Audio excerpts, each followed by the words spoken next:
जी समाधान बाय आलोक प्रताप में आपका स्वागत है। आज हम चर्चा करेंगे तरंग थ्योरी। ठीक, तो ये हमारे पास में बोर्ड में आपको 4 नंबर की देखने को मिलेगी।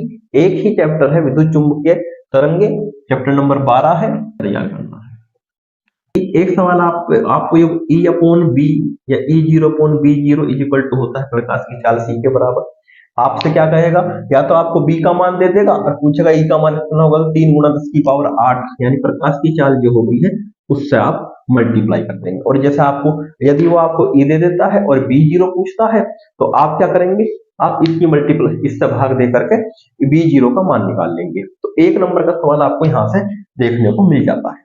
ठीक, एक सबसे पूछ सकता है कि विद्युत चुंबकीय स्पेक्ट्रम में सर्वाधिक आवर्ती किसकी है, ये सर्वाधिक तरंगदैर्ध्य किसकी है। तो सबसे अधिक तरंगदैर्ध्य जो होती है वो होती है हमारे पास में रेडियो तरंगों की। रेडियो तरंगों की जो तरंगदैर्ध्य है वो सबसे अधिक है, वो सबसे अधिक होती है रेडियो तरंगों की। और गामा तरंगे जो होती हैं, गामा तरंगों की जो तरंगदैर्ध्य है वो सबसे कम है। ठीक, तो इस तरह आप ध्यान रखेंगे।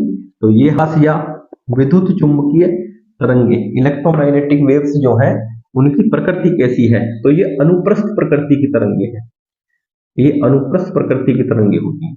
1 नंबर का सवाल इन सवालों में से आपको जरूर देखने को मिलेगा। ठीक, इसी तरीके से हम लघु उत्तरीय प्रश्न की बात करें, लघु उत्तरीय प्रश्न। ठीक, तो आप करेंगे मैक्सवेल की समीकरणें आप तैयार कर लेंगे। मैक्सवेल की समीकरणें हैं तो इन्हें आप तैयार कर लेंगे। एक ही क्वेश्चन आपको तैयार करना है। ठीक, इसी तरह दीर्घ उत्तरीय प्रश्नों की अगर हम बात करें, दीर्घ उत्तरीय प्रश्नों के लिए आप केवल इसमें एक क्वेश्चन तैयार करेंगे, विद्युत चुंबकीय स्पेक्ट्रम तो है नहीं, लेकिन थोड़ा सा इसलिए तैयार कर लें क्योंकि एक 2 नंबर के क्वेश्चन आपको इसमें से देखने को मिल सकते हैं। ठीक, विद्युत चुंबकीय तरंगों का सिद्धांत है, तो इसमें आपको इसका सचित्र वर्णन कभी कभी करवा लेता है। आपकी इच्छा है, करना चाहे तो कर ले, पर कोई आवश्यक तो है नहीं। ठीक, इसमें जो आते हैं इस पर जो 1 से 2 नंबर के अंक एक प्रश्न है, आप एक तो सूत्र पर तैयार कर लें। जैसे हमारे पास में E का जो सूत्र होता है वो होता है E0 sin ωt - kx, और दूसरी समीकरण है हमारे पास में B बराबर B0 sin ωt - kx। तो इस पर हमारे पास समीकरण है। कभी कभी दिशा पूछ लेता है, तो विद्युत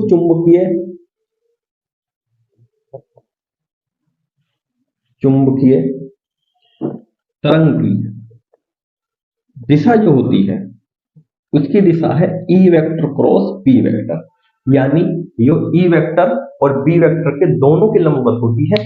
बहुत बार ऑब्जेक्टिव इस पर आया हुआ है कि विद्युत चुंबकीय तरंगों की दिशा क्या है, तो ध्यान रखें इसका answer E vector cross B vector है, यानी E वेक्टर और B वेक्टर का सदिश गुणनफल है ये।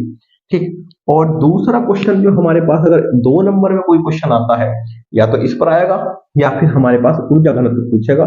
जैसे कि विद्युत ऊर्जा घनत्व होता है 1/2 ε0 E0 स्क्वायर, और अगर केवल E देता है तो 1/4 ε0 E स्क्वायर। यह आपको ध्यान रखना है। यहां पर जो E0 का मान होता है वो होता है E का जो मान होता है, E का जो मान होता है वो होता है E0√2। इसका मान भरेंगे तो हमारे पास ये आ जाएगा। इसी तरीके से अगर हमारे पास चुंबकीय ऊर्जा घनत्व पूछता है तो 1/2 μ0 P स्क्वायर। यहां से जो मान निकालेंगे, आप मान निकाल लेंगे 1/4 μ0 ठीक B0 स्क्वायर। तो केवल आपको इतना तैयार करना, ये आपके पास में यूनिट नंबर 5 है जो कि 4 नंबर की आपको देखने को मिलेगी। तो आप मोस्टली इनमें से इससे ज्यादा आपको देखने को नहीं मिलेगा, इसे आप तैयार कर लें। ठीक, धन्यवाद।